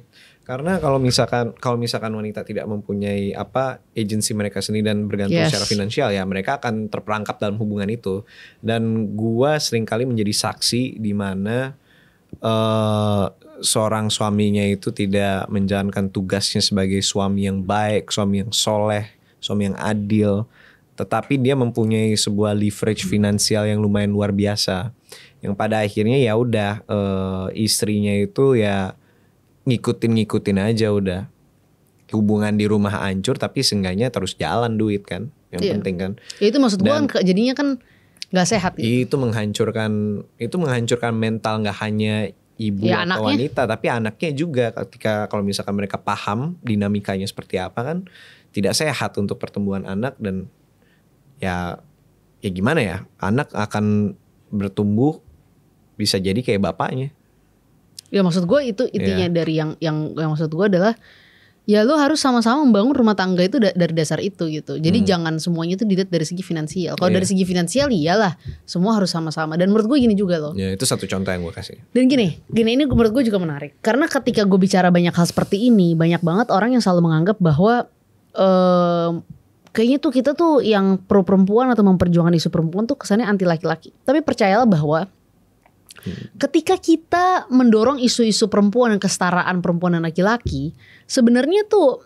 kita tuh juga banyak meruntuhkan stigma sosial yang diberikan pada laki-laki. Karena laki-laki itu juga banyak diberikan tuntutan sosial yang menurut gue gak fair untuk laki-laki. Ya gue seneng kok. Gue seneng kayak contohnya pacar tiba-tiba antar jemput dong. Ogah banget rumah lu jauh banget di Bintaro cok. Iya maksud gue sama juga kayak misalnya pacaran. Pacaran kan bukan menikah ya. Yeah. Ya menurut gue gak bisa dong lo expect misalnya lo sama-sama masih kuliah. Yeah. Lo expect pacar lo ngebayarin misalnya semuanya karena dia laki-laki kan. Iya. Yeah. Kasian juga gitu, maksud gue gak fair. Kenapa gak sharing? Ya gue suka nih, gue suka wanita-wanita independen nih gitu. Enggak, maksud gue kalau gue sih ngeliatnya kayak gitu. Tapi lo harus fair gitu, dua arah gitu. Jadi jangan lo juga menurut gue untuk sebagai kritik, jangan lo juga sebagai perempuan mau di empower tapi lo memberikan tuntutan sosial yang sama dalam stigma patriarki kepada laki-laki. Nah itu lu jangan cherry picking gitu. Iya menurut gue jangan cherry picking. Kita harus adil harus adil dalam melihat perspektifnya. Nah sama juga gitu, misalnya tuntutan sosial buat laki-laki nih, gue paling kesel adalah laki-laki gak boleh nangis. Itu gue jujur gue termasuk yang sebel banget. Karena kenapa laki-laki tuh harus pokoknya si paling kuat, si paling hebat dan lain sebagainya. Laki-laki ya boleh nangis, laki-laki boleh lemah kadang-kadang gitu. Iya. Gitu, Gue ada pertanyaan nih Kak, sorry motong ya. Tapi lu tahu tren-tren Sigma male gitu gak? Yang gimana yang tuh? kayak Andrew Tate gitu. Iya gue tahu. Itu pandangan lu terhadap itu apa? Iya sih emang. Ya gue nggak tahu ya. Gue sih ya gue tahu ada orang-orang seperti itu, ya silahkan aja. Tapi kalau gue berpandangan bahwa ya orang tuh bisa, gue ngerasa hidup tuh harus proporsional. Hidup harus proporsional. Karena gini loh. Apakah beban perempuan dan laki-laki secara biologis tuh berbeda? Iya berbeda gitu. Karena tuntutannya juga berbeda gitu kan. Tetapi bukan berarti perempuan dan laki-laki sebagai manusia tuh nggak sama-sama punya beban. Lo kan punya beban gitu, punya penderitaan laki-laki lah, nggak cuma perempuan. Kalau perempuan nangis lo maklumin kan. Tapi tiba-tiba laki-laki nangis, lo anggap cengeng, lo anggap cemen. Karena stigma bahwa laki-laki tuh harus kuat banget gitu. Itu yang gue nggak setuju sih gitu. Ketika lelaki menangis, gue langsung respect sama itu laki. Karena apa? Butuh Aduh gue jadi keberanian. ingat tren TikTok yang pria tidak bercerita itu lagi. Butuh. Sebenarnya tuh itu tuh nangis di depan orang-orang ya. Itu butuh. Itu sorry. Itu tren TikTok pria tidak bercerita tuh termasuk ya itu adalah bagian pria tidak bercerita itu karena pria dituntut tidak bercerita, men. Iya, tidak curhat gitu. Iya. Iya itu pretty much tuh. Iya. Nah gue tuh suka respect sama cowok-cowok yang kayak gitu tuh. Tapi ntar deh sebelum lanjut lagi, gue pengen kasih referensi nih. Jadi lu pernah main game Yakuza gak Kak? Enggak, tapi gue tahu. Tahu Yakuza, tahu Kiryu Kazama kan? Gue tahu Yakuza tapi gue nggak tahu spesifiknya. Tapi gue Yakuza gue kebayang lah. Game Yakuza. Iya. Tapi gue nggak pernah main game. Gue tahu game Yakuza waktu dulu zaman gue main PS2. Iya. Gue udah lama main PS. Ya kan dulu di toko-toko PS. Ya ada kan Yakuza kan. Ya Yakuza, Metal Gear Solid itu adalah game-game yang definisi dari cowok itu tidak bercerita. Oke. Dan di situ karakter-karakter utamanya tuh kayak si Kiryu Kazama sama si Big Boss tuh mereka nangis-nangis tuh di depan orang. Dan di situ gue langsung berpikiran, cowok yang kuat adalah cowok yang berani menangis depan orang-orang. Oke. Iya. GTA 5 juga cowok bercerita. Kan dia pergi ke psikolog waktu nyelesain masalah istrinya kan. Iya. Menurut gue lumayan bagus sih mereka itu masukin bagus. gitu. Iya. Bahwa lu sebagai mantan kriminal juga lu butuh bantuan psikologis gitu. Iya, terapi itu penting guys. Maksudnya iya, kalau misalkan kalian sakit hati, datanglah ke gym, tapi itu akan menyelesaikan 60% of the problem. Ya karena gini, lo bayangin terapi. Misalnya kayak gue sama lo, mungkin lo ya bisa cerita-cerita gini, tapi misalnya ada bagi yang kayak alpha male gitu, terus dia nangis gitu ya, terus habis itu cerita sama temennya juga sama-sama alpha male. Gitu tuh kayak apaan sih lo gitu kan. Itu akhirnya jadi muncul pria tidak bercerita. Ya Allah, pria tidak bercerita. Brain rot Indonesia tuh. Tapi maksud gue itu, gue kesiannya sih di situ sih sebenarnya gitu. Apa namanya, tuntutan-tuntutan sosial juga yang diberikan ekspektasi kepada laki-laki yang secara nggak masuk akal gitu. Iya. Ya kalau ekspektasinya masuk akal untuk perempuan, ekspektasinya masuk akal buat laki-laki, gue rasa dunia ini akan lebih tentram. Tapi PR kita masih berat untuk ke situ. Betul itu. Gue harap suatu hari di 2500 nanti cowok bisa menangis kapan aja. 2000. Iya. Coba ya. Kita lanjut main game yuk. Oke. Iya. Ini baru berapa game nih? Oh iya gue lupa cerita. Oh iya, Jadi kenapa? lucu nih. Ini pas zaman gue kapan ya? 2020 atau 2019. Gue itu punya gue main game namanya Hearts of Iron. Itu game perang dunia kedua gitu.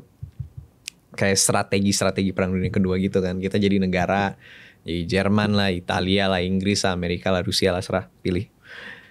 Nah udah gitu kita perang-perang gitu. Nah gua di game itu kan kayak ada fitur-fitur kita bisa naro komandan, kita bisa naro pemimpin daerah pendudukan, gubernur gitu. Kita bisa naro figur tokoh kan.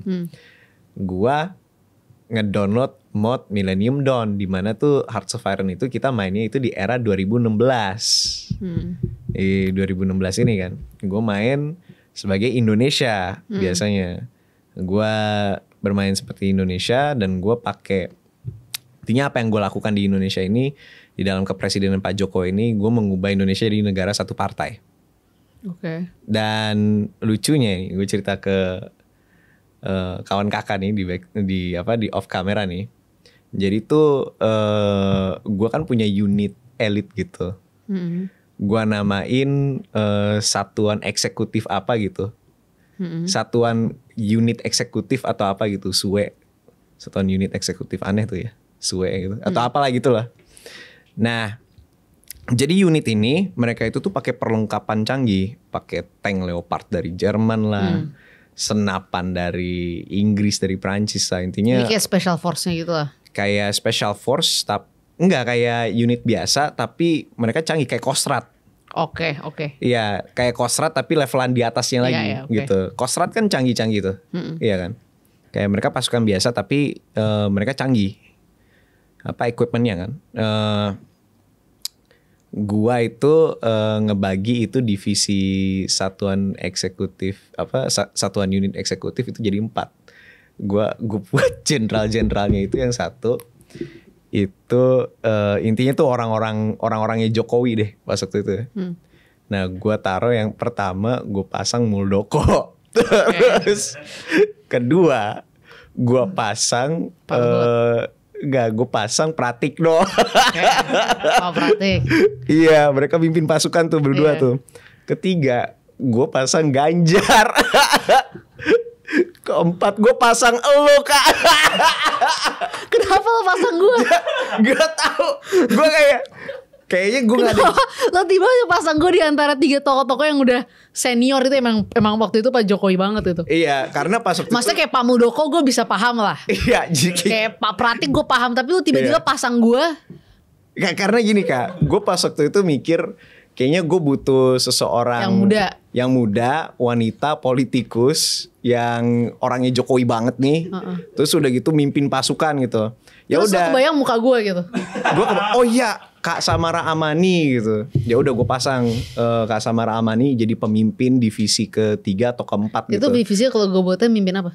Jadi lu mimpin kalau nggak salah 5 divisi tank, beberapa divisi infanteri Gue gak bisa mekanik. paham sih kenapa. Oke lanjut. Terus udah gitu lu mimpin para trooper sama ada Kopassus juga. Oh my god. Nah persenjataan. Kayaknya gak sesuai personality gue.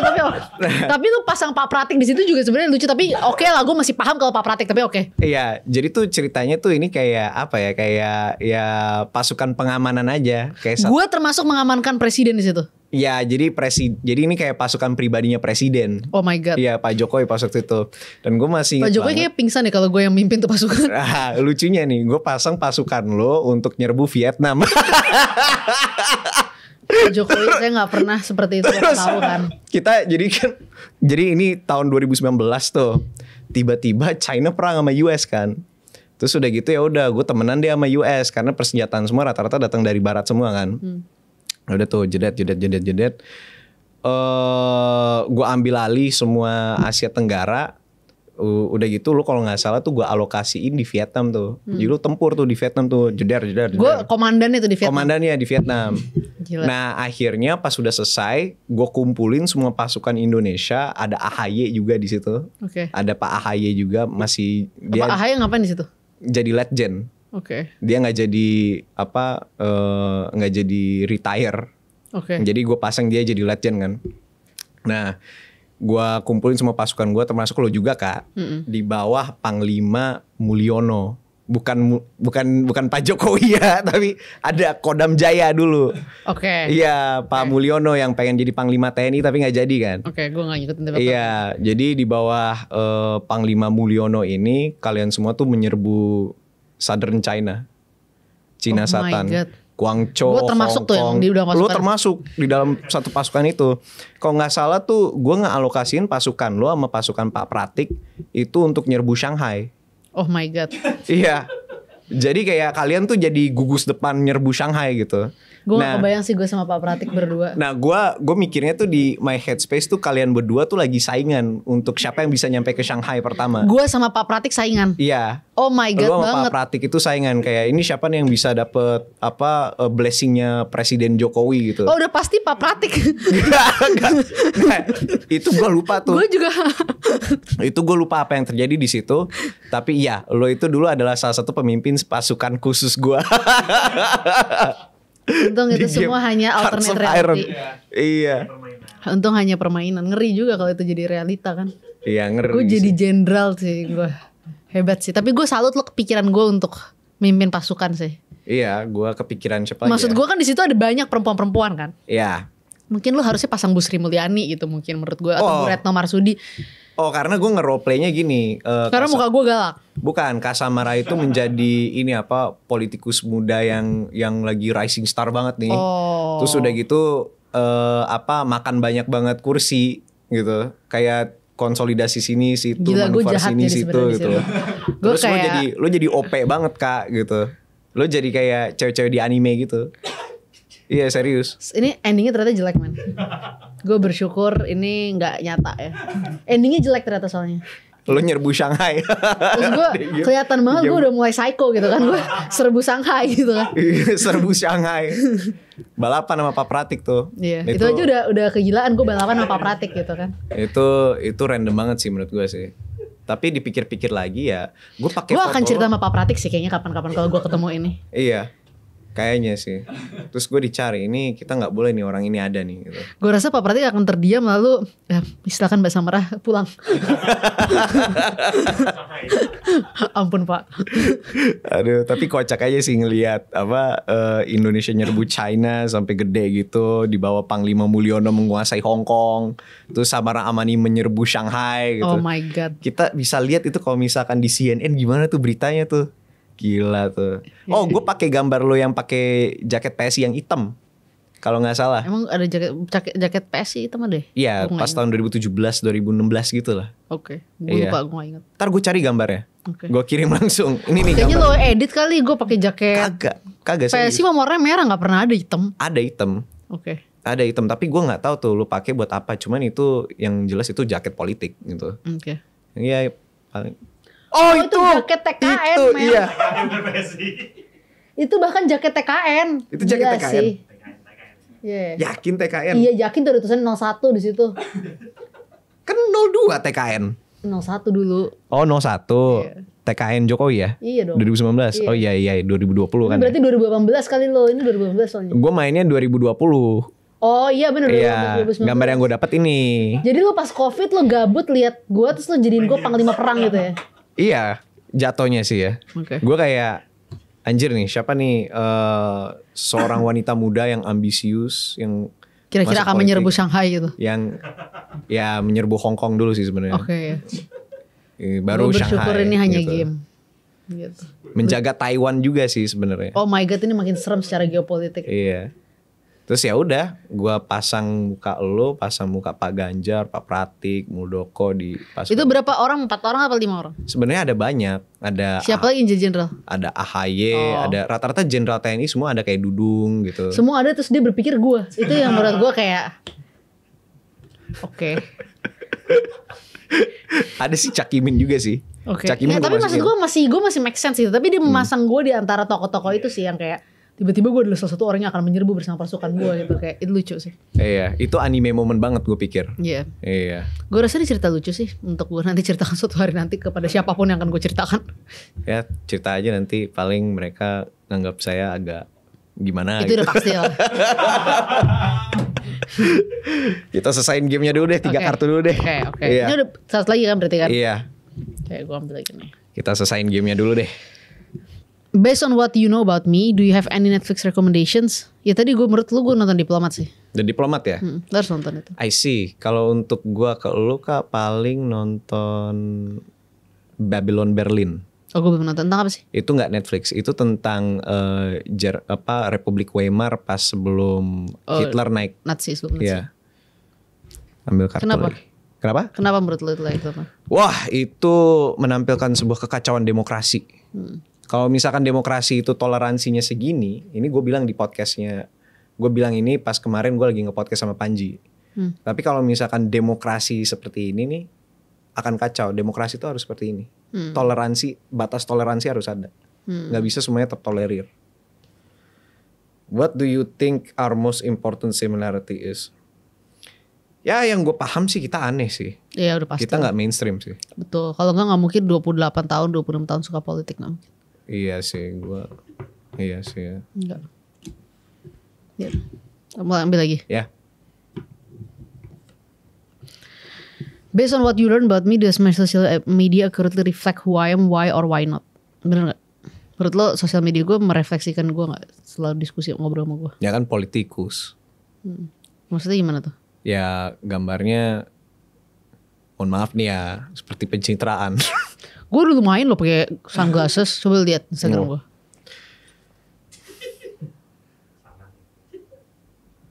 Lumayan lah gue. Kita lihat. At least gambar gue nggak kayak yang berdiri pakai jas gitu. Terus udah gitu jabat tangan. Gitu, nggak. Kayak nggak deh kalau sekarang udah nggak di profile picture udah nggak jabat tangan. Tuh lumayan lah gue jalan gitu kan pakai sunglasses. Tapi gambar-gambar kayak gini tuh pencitraan banget gak sih? Sorry tuh saya. Banyak Tapi politikus bagus yang kayak fotonya. gini. Ya bagus karena figurnya aja. Let's see kalau misalkan orang-orangnya random. Iya sih. Iya kan? Ini boleh gue kasih lihat ke kamera nih. Gak apa-apa. Ya nih fotonya nih. Imagine Tapi kalau gini misalkan men, itu bukan figur. lo harus ngerti. Spesifik karena foto itu jadi bagus. Karena Pak Erik suka salaman. Oke. Gitu. Tapi kan jadi itu ikonik. Itu kan membutuhkan in-joke. Iya betul. Jadi lo ya emang certain things tuh nggak bisa dilakukan sama semua orang sih. Iya. Ada hal-hal yang orang-orang tertentu aja ngelakuin. Iya. Kalau misalnya gua sama lu foto salaman gini kita nggak bagus gitu. Habis ini kita harus. Cuma foto kalau Pak sama. Erik sama Oli Roman yang salaman bagus. Oh ya. Ya. Betul itu. Gua ambil lagi ya. Kita main satu giliran lagi habis itu. What do you think my weakness is? Ini I'm asking you. My weakness. You ask karena kan what do you think? Oh, what my do you weakness think is? your weakness? Iya. Ya gimana ya? Ya weakness lo sih naruh gue jadi jenderal waktu itu dan menyerbu Shanghai. Menurut gue itu weakness lo sih. Sorry banget itu. Tapi kalau misalkan suatu hari kejadian lo akan bangga nggak? Gue nyerbu Shanghai kayak gue nggak pernah in my wildest dream kepikiran gue mimpin pasukan infanteri gitu dan pasukan khusus buat nyerbu apapun sih nggak sih. Kayaknya kan gue fokus isu perempuan sama isu anak muda. Gue gak kepikiran punya pasukan nyerbu gak pakai tank-tank gitu gak sih? Oh I see. Siapa tahu Kak bentar lagi kan perang dunia ketiga. Enggak lah, gue gak berharap seperti itu. Pun ada perang dunia gitu. Gue gak Iya. ngerasa gue yang akan dikirim Pak Prabowo sih untuk mimpin pasukan gitu. Karena Pak Prabowo tentu saja tahu bahwa gue gak akan punya kemampuan memimpin pasukan dalam tank-tank kayak gitu. I see. Iya sih ya. Tapi kalau di dunia gue bisa sih. Iya gak apa-apa di Iya. game lu bisa. Ambil lagi kita. Ambil lagi satu lagi. Habis itu gue. Oh ini masih ini. Oh ini wild card. Apa sih the chorus of your favorite song of all time? What? Apa ya? Refnya apa? Gue nggak tahu kalau lagu gue nggak ada. Gue nggak punya lagu favorite of all time. Gue lagu-lagu yang gue suka itu semuanya cepet bosan gitu. Jadi kayak Cepet bosan kayak apaan? ya lagunya Bernadia aja gue suka gitu. Tapi kan setelah 1 bulan 2 bulan kan nggak mungkin lo dengerin terus setiap hari. gue suka gitu, gue kayak untungnya bumi terus berputar tuh gue suka gitu. Tapi ketika itu udah ratusan ribu di TikTok gitu, Nadia lo tau ya gue suka banget sama lagu-lagu, menurut gue lo tuh kayak one of the best lah. Tapi ketika itu udah terus-terusan kan gak mungkin jadi your favorite of all time gitu kan, setahun dari sekarang lo dengerin itu tiap hari kan gak mungkin. I see. Gitu. Tapi lu ada genre favorit gak? Ya gue yang galau-galau sih gue suka. Yang galau-galau. Ya, Contohnya? nih jadi gue kemarin baru lihat di Spotify tuh kayak ternyata gue paling banyak tuh dengerin lagunya tuh semuanya tuh Bernadia sama Ide Gitaf. Ide Gitaf. Itu galau semua lagunya kan. I see. Gue suka lagu-lagu kayak gitu sih, nggak tahu kenapa. Gue tuh emang lebih nggak overall, bukan kalaupun gue nggak sedih gue tetap dengerin lagu galau. I see. Karena menurut gue lagu galau itu membuat gue lebih tenang aja. Ya. Ya lagunya Ide Gitaf yang baru enak, yang Berakhir di Aku. Oh oke. Kalau gue sih lebih suka lagu-lagu seneng sih. Kayak gue suka lagu-lagu Brazil. Apa? Kayak ini apa? Separação. Melorasim, a gente já nasciente muito bem. Ya, Lagu-lagu Latin juga lo suka? Iya. Gue suka banget lagu-lagu Latin. Paling mantep deh. Terakhir, sebelum kita wrap up, do I look kind? Explain kenapa sih pertanyaan gue semuanya tuh tentang validasi sendiri gitu. Kayak gue seolah-olah minta validasi apakah dari Kak sama Ramani ini. Lo kind apa enggak? Ya, do I look nice? Sih. Do I look kind? Not nice. Kind atau nice tuh beda loh. Beda iya, kind. Do I look kind? Menurut gue sih lo cukup terlihat kind ya. Karena bagusnya wajah lo ya itu terlihat baik gitu. Tapi gue nggak tahu sih kalau pertanyaan-pertanyaan lo sih aneh-aneh. Tapi wajah lo cukup terlihat baik sih. I see. Apakah gue cukup memvalidasi atau bikin bingung tuh? Ya, gue pengen ambil satu lagi ya karena pertanyaannya validasi banget nih. Gue pertanyaan, kenapa sih kasih kartu yang bener apa? Aduh. Kok wildcard? Oh my god, this is so hard man. Ini kartu terakhir ya. Do you think I've ever been fired from a... Validasi lagi kan? Validasi Udah lagi. gak bisa sih. Ambil terus sampai validasi selesai. What are you more afraid of, failure or success and why? That is the pertanyaan penutup. Oke. Ya. Failure or success? Ya. Ya pasti failure lah. Bukan karena gue gak takut sukses. Sukses tuh menakutkan juga. Kenapa? Kenapa menakutkan? Karena kalau misalnya lo mengisi satu posisi gitu, misalnya lo naik secara posisi gitu, potensi failure kan juga ada gitu. Jadi sesuatu itu kan kayak dua mata koin gitu. Ketika lo fail, the only thing you can go from there ya bisa makin fail gitu. Tapi nggak bisa makin fail man. Gue kira if you fail, the only way you can go up is up. Iya, Optimis kan? Gue bilang sama lo, gue bukan motivator pada umumnya. Oke, Kak. Lo bisa makin fail man. Tapi lo politikus Kak, gimana lo gak bisa motivasi orang? Enggak, gue tuh maunya memotivasi orang secara terukur. Dan gue percaya anak-anak muda Indonesia makin lama tuh makin capek dengan motivasi yang angan-angan. Kalau misalnya dari tadi gue datang ke lo terus gue memotivasi lo kayak gitu, sebenarnya kan dalam hati lo walaupun lo kind, kan dalam hati lo lah other bullshit nih gitu kan. Gitu. Nah jadi gini, kalau misalnya lo sukses gitu, ketika lo sukses tuh ada pisau yang lain gitu. Di posisi itu kalau lo gak bisa maintain your success, gak bisa maintain your performance, ya lo akan fail. Karena ketika orang tuh makin tinggi, ya the stakes are getting higher gitu. Jadi stakesnya itu terlalu tinggi untuk lo gagal gitu. Jadi itu juga jadi ketakutan ketika seorang sukses. Tapi ketika fail, nah failure itu menyakitkan bukan karena lo failnya, tapi banyak orang yang nggak bisa bangkit dari failure tersebut. Jadi makin fail terus gitu. Jadi apapun yang dia kadang ngerasa ya udah ini udah kayak the end of the road gitu. Feng shui-nya jelek tuh pasti tuh salah kasur tidur tuh pasti dia. Tapi itu banyak terjadi gitu. Once lo fail orang ngerasa kayak udah mau give up aja. Nah itu jadi kayak another failure lagi kan gitu. Jadi ya ketakutan gue untuk fail itu bukan karena kita nggak bakal fail. Ya manusia pasti fail lah. Gue ya kerja juga pasti gak mungkin 100% semua deliver. Mungkin 80% tuh bagus, 90% top gitu. 100% sih gue rasa gak ada lah manusia yang bisa deliver semua 100%. Tapi gimana caranya setiap kali ada failure itu kita tuh gak hidup dalam failure itu sih. Itu yang jadi ini gue, jadi pemikiran gue sih. Mantra. Makanya gue bilang paling benar kita sebagai orang yang hidup di dunia ini, karena hidup itu ya gak selalu sesuai dengan ekspektasi dan realita kita, adalah kita harus punya endurance yang kuat untuk survive dari segala penderitaan-penderitaan gitu. Karena penderitaan belum tentu failure. Wah, sekarang gue bisa melihat kenapa untungnya bumi terus berputar adalah lagu kesukaan favorit lo. Gue, ya. Di Karena tahun ini. Di tahun ini. Tahun depan kita cari lagu galau lain. Iya, oke. Ya, I see. Jadi itu kenapa ya? I see. Oke. That was it with Kak Samara Amani. Thank you very much, Kak. Thank you. Udah Ini datang foto salaman, foto belum. Nanti kita habis ini. Oh, kita foto pakai salaman gitu. Ya, nanti habis ini. Gue mau buktiin apakah kita foto salaman tuh jelek apa enggak gitu. Kita boleh sih depan sini, ayo. Ya. Enggak, bukan maksudnya ini apa? Bagus nggak? Kita foto kayak gini. Kita kayak gini. Oke, kita diem in 3 detik ya. Oke, ntar Gua rasa kalian not di komen bad menilai. lah. Not bad. Not bad lah, gue rasa cukup milenial Gen Z boomer jadi. Tapi Kak, lu kok jadi self conscious gitu ketika gue bilang fotonya kayak pencitraan? Enggak, tapi menurut gue tuh biasa aja kok. Gue kalau misalnya dituduh gue kayak pencitraan emang gak masalah. Kadang-kadang gue juga pencitraan lah. Namanya juga kita semua pengen pencitraan. Namanya kita politikus. And that was it with Kak Samara Amani. Thank you very much, Kak, sudah datang ke Base Indonesian Talks. Don't forget to click like and subscribe to the Base Indonesian Show. Follow her Instagram, her TikTok, and YouTube. Wait, you don't have Instagram and YouTube? I forgot. I have Instagram. Okay, no.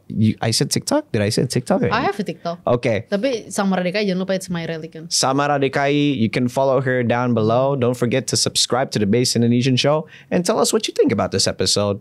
Just join my Discord server. Link is on the description, and I'll see you in the next episode of the Base Indonesian Talks. See ya, guys. Subscribe to the Based Indonesian Show. Dijamin halal